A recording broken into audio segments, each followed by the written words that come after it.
স্বাগত ডিবিসি দেশের সংবাদে। আপনাদের সাথে আছি আমি শোভন শাহমিন দিশা। বিশ্ব ইজতেমায় জুমার নামাজে অংশ নিয়ে দেশ, জাতি আর মুসলিম উম্মাহ শান্তি কামনায় দোয়া করলেন মুসল্লিরা। টঙ্গীর তুরাগ তীরের মূল ময়দান ছাড়াও আশেপাশের এলাকায় নামাজে অংশ নেন অনেকে। এর আগে সকাল থেকে চলে দেশি বিদেশি বক্তাদের গুরুত্বপূর্ণ বয়ান। ইবাদত বন্দেগিতে মশগুল থাকেন মুসল্লিরা।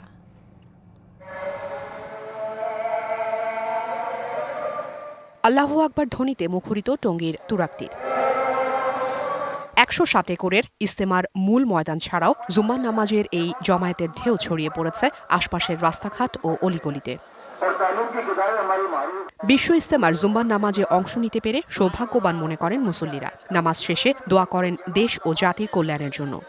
এখানে আসলে ইমান ও আমলের মেহনত সম্পর্কে আলোচনা হয়, এতে আমাদের ইমান ও আমল বৃদ্ধি পায়। আমরা এদের কাছ থেকে শিখে সারা বাংলায় এই কাজের দাওয়াত মেহনতের কাজ আমরা ছড়িয়ে দিতে চাই। মহান আল্লাহ তাআলা আমাদের এই দিনের নিসবতে ময়দানে উপস্থিত করছেন, এই জন্য আল্লাহ তাআলার কাছে লক্ষ কোটি শুকরিয়া, আলহামদুলিল্লাহ। এর আগে বাদ ফজর পাকিস্তানের শীর্ষ এক আলেমের বয়ানের মধ্য দিয়ে শুরু হয় দিনের কার্যক্রম। পরকালীন মুক্তি লাভের আশায় শীত কুয়াশার মধ্যে চলে মুসল্লিদের ইবাদত বন্দেগী। আল্লাহ তাআলা সকলের অন্তরে যেন শান্তি বিরাজ করে আনে, সেজন্য আমরা এই দিনই এক প্রতিষ্ঠানে এই বিশ্ব ইজতেমায় আসার জন্য আমরা আসছি আর কি। তাবলিগ জামাত হলো যে আমরা আম মানুষ কিছু জানি না, তাবলিগ জামাতে আসলে আমরা কি শিখতে পারি, এটা শিকার জায়গা, শিকার রাস্তা। ইজতেমার প্রথম পর্বের প্রথম ধাপে অংশ নিয়েছেন ৪১ জেলা ও ঢাকা অংশের মানুষ। ইজতেমা ও এর আশপাশের এলাকায় এরই মধ্যে জোরদার করা হয়েছে নিরাপত্তা ব্যবস্থা। Afrin Anwar, DBC news, Dhaka. দেশের বাজারে সয়াবিন তেলের সংকট কাটছেই না। বিক্রেতাদের অভিযোগ, আগাম টাকা নিয়েও সরবরাহ করে না কোম্পানিগুলো। ডিলারদের কাছে ধর্ণা দিয়েও মিলছে না চাহিদা মতো তেল। বোতলজাত সয়াবিনের সরবরাহ সংকটের দাম বেড়েছে খোলা সয়াবিন সহ অন্য বিকল্প ভোজ্য তেলের। কোম্পানিগুলোর লোকসান বিবেচনায় নিয়ে প্রায় ২ মাস আগে সয়াবিন তেলের দাম বাড়ায় সরকার, কিন্তু তারপরও প্রতিষ্ঠানগুলো বাজারে চাহিদা মতো সরবরাহ বাড়ায়নি অভিযোগ বিক্রেতাদের। বিক্রেতারা বলছেন, শিগগিরই বাজারে ভোজ্য তেলের সরবরাহ বাড়ানোর উদ্যোগ না নিলে আসছে রমজানে সংকট আরো তীব্রতর হবে। চট্টগ্রামের জলাবদ্ধতাকে পুঁজি করে গত ১৫ বছর একটি মহল লুটপাট করে টাকা পাচার করেছে বলে মন্তব্য করেছেন শিল্প, গৃহায়ন এবং গণপূর্ত উপদেষ্টা আদিলুর রহমান খান। বলেন, খাল খননের নামে অনিয়ম দুর্নীতির কারণে হাজার কোটি টাকা ব্যয় করেও কোনো সুফল মেলেনি। শুক্রবার সকালে নগরীর বিভিন্ন এলাকায় খাল খনন এবং পরিচ্ছন্নতা কার্যক্রম পরিদর্শনে গিয়ে তিনি এই মন্তব্য করেন। বলেন, অন্তর্বর্তী সরকার জলাবদ্ধতা নিরসনে আন্তরিক, তবে রাতারাতি সব সমস্যার সমাধান হবে না। এ সময় আগামী বর্ষার আগে ৪০ থেকে ৪৫ ভাগ কাজ শেষ হবে বলে জানান চট্টগ্রাম সিটি কর্পোরেশনের মেয়র ডাক্তার শাহাদাত হোসেন। আগামী বছরের মধ্যে চট্টগ্রামের জলাবদ্ধতা নিরসনের আশা প্রকাশ করেন তিনি।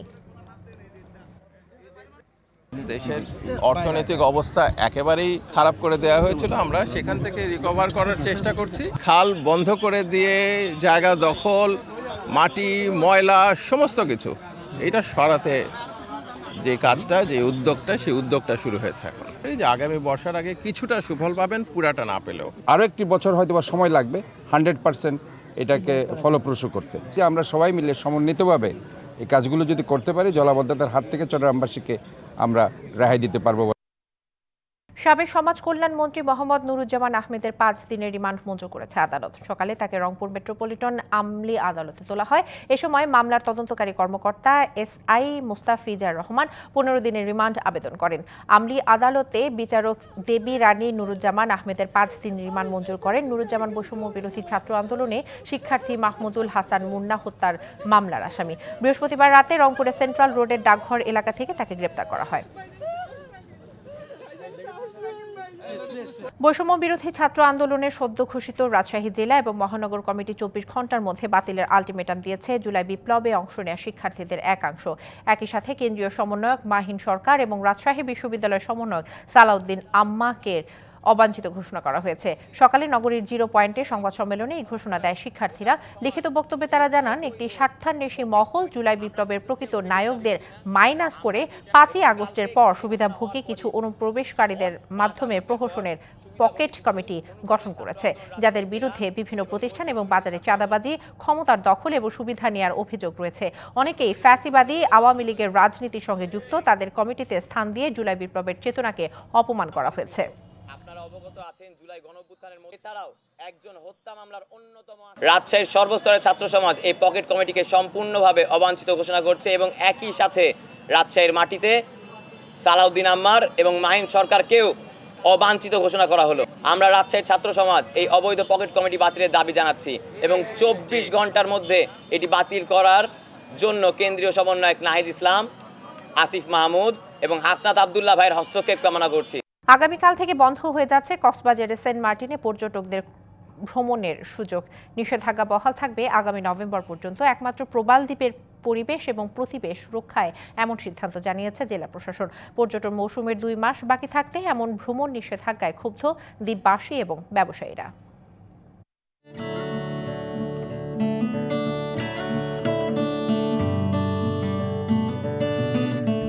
প্রকৃতির নান্দনিক সৌন্দর্য উপভোগ করতে প্রতি বছর পর্যটন মৌসুমে সেন্ট মার্টিনে ভিড় জমায় হাজারো ভ্রমণ পিপাসু।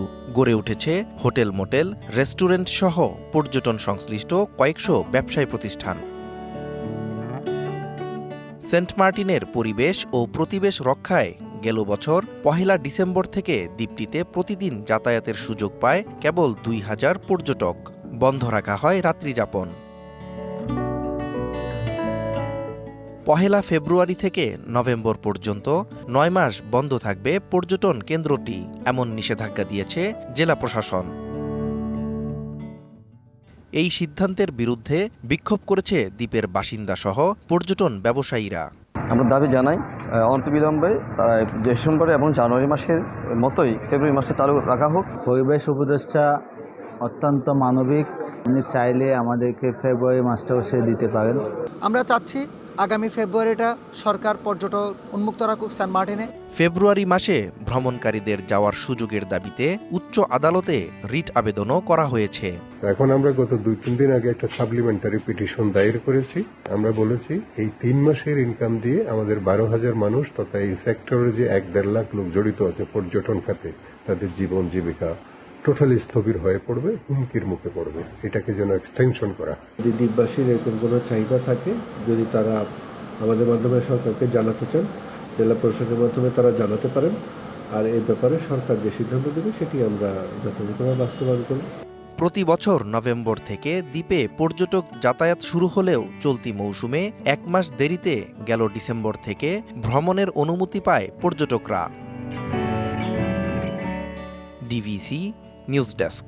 মুন্সিগঞ্জ সদরে একাধিক ডাকাতি মামলার আসামি কিবরিয়া, মিজি এবং জহিরের মধ্যে আধিপত্য বিস্তারকে কেন্দ্র করে প্রতিপক্ষের বাড়িতে হামলার ঘটনায় গুলিবিদ্ধ অন্তঃসত্ত্বা নারী আহত হয়েছেন। সকালে আধারা ইউনিয়নের কালিরচর গ্রামে এই ঘটনা ঘটে। আহত নারী স্বজনরা জানান, বৃহস্পতিবার রাতে মেঘনা নদীতে কিবরিয়া, মিজি এবং জহির দস্যু দলের সংঘর্ষে নিহত হন মুন্সিগঞ্জের কালিয়ারচর এবং চাঁদপুরের মত্তব এলাকার 2 জন। এই ঘটনার জের ধরে সকালে কিবরিয়া পক্ষের রাজু সরকারের বাড়িতে হামলা চালায় জহিরের ভাই শাহিন ব্যাপারী এবং তার লোকজন। এ সময় অতর্কিত গুলিতে আহত হন 9 মাসের অন্তঃসত্ত্বা পিঙ্কি আক্তার। পরে তাকে মুন্সিগঞ্জ জেলার হাসপাতালে ভর্তি করা হয়। বর্তমানে তিনি আশঙ্কামুক্ত। শরীয়তপুর সদর উপজেলার কৃষক দলের উদ্যোগে কৃষক সমাবেশ অনুষ্ঠিত হয়েছে। সকালে এই উপলক্ষে উপজেলার মাহমুদপুর ইউনিয়নের মাঠে নেতাকর্মীরা উপস্থিত হয়। এতে প্রধান অতিথি হিসেবে উপস্থিত ছিলেন শরীয়তপুর জেলা বিএনপির সহ সভাপতি অ্যাডভোকেট জাহাঙ্গীর আলম কাশেম। বাংলাদেশের কৃষক জনগোষ্ঠীকে সুসংগঠিত করতে এই সমাবেশ। বাঙালির ঐতিহ্য ধরে রাখতে ভোলায় 2 দিন ব্যাপী ক্রীড়া ও সাংস্কৃতিক উৎসবের আয়োজন করা হয়েছে। বিকেলে নগরীর বোরহান উদ্দিন ডিটিএম মাধ্যমিক বিদ্যালয়ে সাংস্কৃতিক অনুষ্ঠানের পাশাপাশি খেলাধুলা এবং ডিসপ্লের আয়োজন করা হয়। দূর দূরান্ত থেকে আসা শত শত দর্শক এসব অনুষ্ঠান উপভোগ করেন। অনেক অভিভাবক অনুষ্ঠান উপভোগ করার পাশাপাশি সন্তানদের পরিচয় করিয়ে দেন বাঙালি সংস্কৃতির সাথে।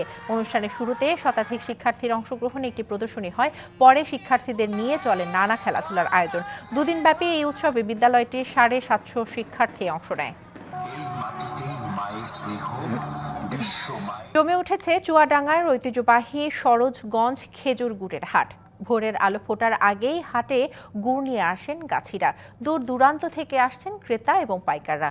গুড় সংগ্রহ করে পাঠাচ্ছেন দেশের বিভিন্ন প্রান্তে।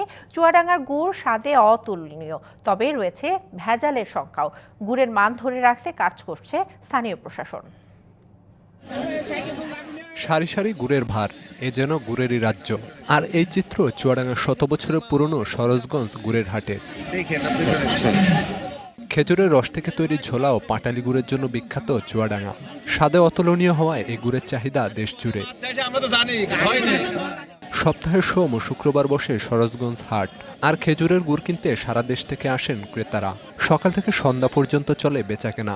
প্রতি সপ্তাহে হাটে বিক্রি হয় 20 থেকে 30 লাখ টাকার গুড়। গতবার ছিল 2200, 2500, এবারটা একটু কম হচ্ছে, এই 1800, 2000। গতবারের থেকে মান এই হাটের গুড় এখন মান একটু ভালো হয়েছে, গুড়ের দাম একটু কম হয়েছে। তবে ভেজাল মিশ্রণে খ্যাতি হারাতে পারে চুয়াডাঙ্গার গুড়। এ লক্ষ্যে গাছি ও ব্যবসায়ীদের সচেতনে কাজ করছে কৃষি বিপণন অধিদপ্তর। যদি চিনি না দেওয়া হয়, 1 নম্বর গুড় আনলে ব্যাপারী কিনবে না, তাকাবে না, ওই গুড় হয়ে যাবেন লাল। চিনি বাদে গুড়, অরিজিনাল গুড় একটু আটা হয়, আর এই চিনি দিলে একটু আটা কম হয়। আমরা নিয়মিতভাবে মনিটরিং করছি যে চিনি না মিশিয়ে চুয়াডাঙ্গার ঐতিহ্য যে সুস্বাদু যে গুড়, সেই গুড়টার যাতে চুয়াডাঙ্গাবাসী সারা বাংলাদেশের লোকজন জানে যে একটা সুস্বাদু গুড় চিনি না মিশালেও খুবই ভালো, সেটা খাওয়া যায়। তবে গুড়ের চাহিদা থাকলেও দিন দিন কমেছে খেজুর গাছের সংখ্যা। এ অবস্থায় সবাইকে সচেতন হওয়ার পরামর্শ কৃষি বিভাগের। BBC news desk.